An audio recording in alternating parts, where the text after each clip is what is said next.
तो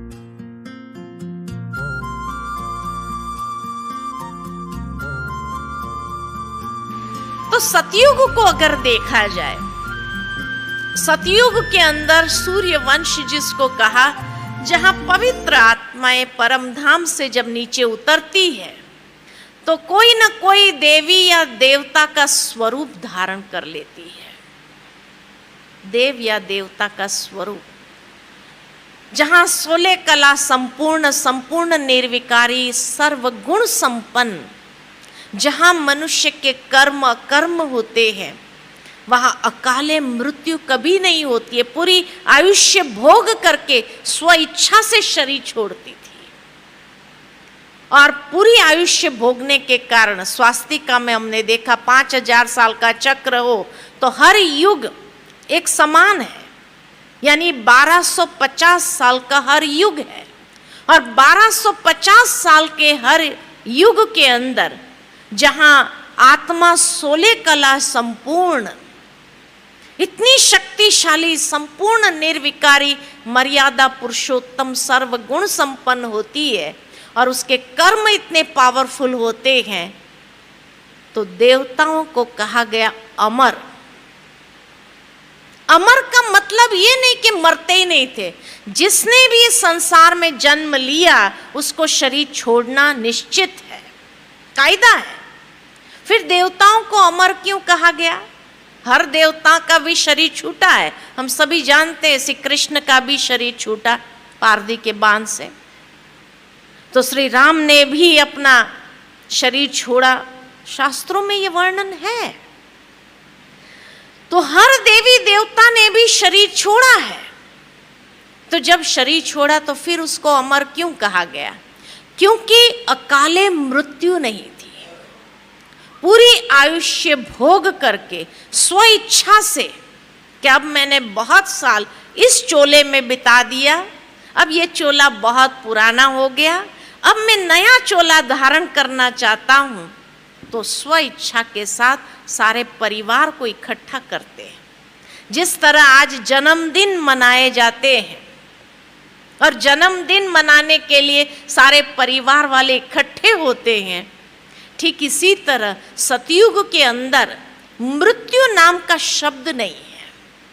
चोला वस्त्र बदली करना है, और इसलिए सारे परिवार वालों को इकट्ठा करके सबसे विदाई लेते हैं कि अब मैंने बहुत साल इस चोले में बिता दिया, अब मैं नया चोला धारण करने की इच्छा रखता हूँ, इसलिए जाना चाहता हूँ। तो बड़े धूमधाम के साथ उसको विदाई देते, खुशी से। इसीलिए वहाँ मृत्यु नाम की चीज नहीं है, रोना धोना नहीं है, लेकिन खुशी से विदाई देते, इसलिए उसको कहा अमर हो गए। उसके कर्म इतने अच्छे, यादगार बन करके पीछे छूट गए तो अमर हो गए। तो जहां मृत्यु भी एक महोत्सव होता है, यहाँ जन्मोत्सव होता है, वहां मृत्यु भी एक महोत्सव है। आज की दुनिया में लोगों को मृत्यु नाम से डर लगता है। क्यों डर लगता है? मृत्यु के नाम से डर लगता है, भयभीत होते हैं। क्यों? और जीना क्यों चाहते हैं? भाई दुख दर्द है, नया चोला धारण करो। क्यों नहीं धारण करना चाहते? मृत्यु से डर लगता है। क्यों?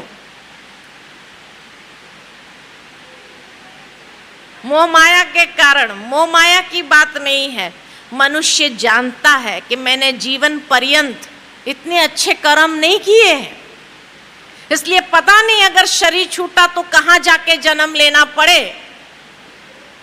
तो इसलिए वो मरना नहीं चाहता। कहते इससे तो अच्छा है कि भले यहां पीड़ा सहन कर लूंगा, लेकिन यहीं रहूं मैं।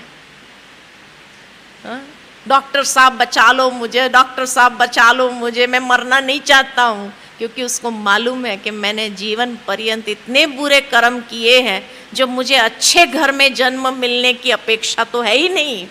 इसलिए पता नहीं किस गति को मैं प्राप्त करूंगा और वहां ये सुख सुविधा मुझे मिलेगी या नहीं मिलेगी, इसलिए कहते मैं मरना नहीं चाहता। तो मृत्यु का डर कर्मों के कारण है। मृत्यु का भय कर्मों के कारण है। सतयुग में किसी को मृत्यु का भय नहीं, मृत्यु नाम का शब्द नहीं है, क्योंकि हर एक के कर्म इतने श्रेष्ठ महान है, तो डरने की बात ही नहीं है।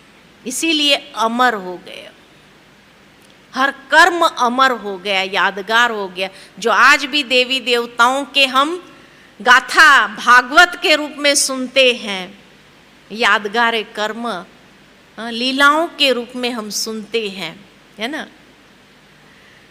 और इसीलिए सतयुग में राज्य करने वाले श्री लक्ष्मी और श्री नारायण, लेकिन श्री नारायण का जो बचपन का स्वरूप है, कभी उसका फोटो नहीं देखा आपने। उसका बचपन का स्वरूप कौन सा है? तो एक भजन याद आता है मुझे, आपने भी कई बार ये भजन गाया होगा कि श्री कृष्ण गोविंद हरे मुरारी, हे नाथ नारायण नम वासुदेव। श्री कृष्ण की पूरी जीवन कहानी उसमें बताई गई है एक ही लाइन में। बचपन में जिसको श्री कृष्ण कहा, थोड़ा बड़ा हुआ ग्वाल बाल बना तब उसको गोविंद कहा, जब रास लीला रचाई तो उसको हरे मुरारी कहा, और जब राजगद्दी पर बैठता है तो नाथ नारायण, वही वासुदेव है। ये वासुदेव की अलग अलग स्टेजेस है। तो अगर नाथ नारायण सतयुग में है, सत्य नारायण सूर्य नारायण सतयुग में, तो श्री कृष्ण कहाँ होना चाहिए? उसका बचपन तो वहीं होना चाहिए। और इसलिए सतयुग के अंदर 150 साल की जब आयुष्य है, इतने पूरी आयुष्य भोग के जब शरीर छोड़ते हैं, तो 1250 साल में सिर्फ 8 जन्म होते हैं।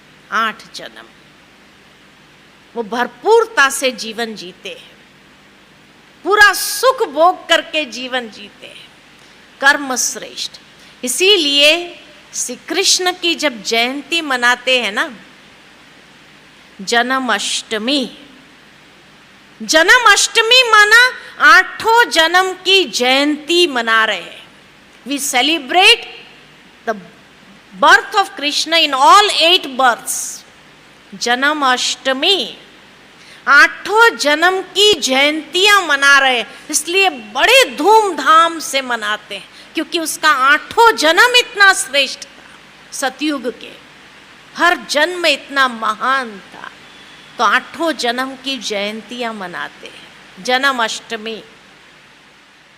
और जैसे ही सतयुग पूरा हुआ,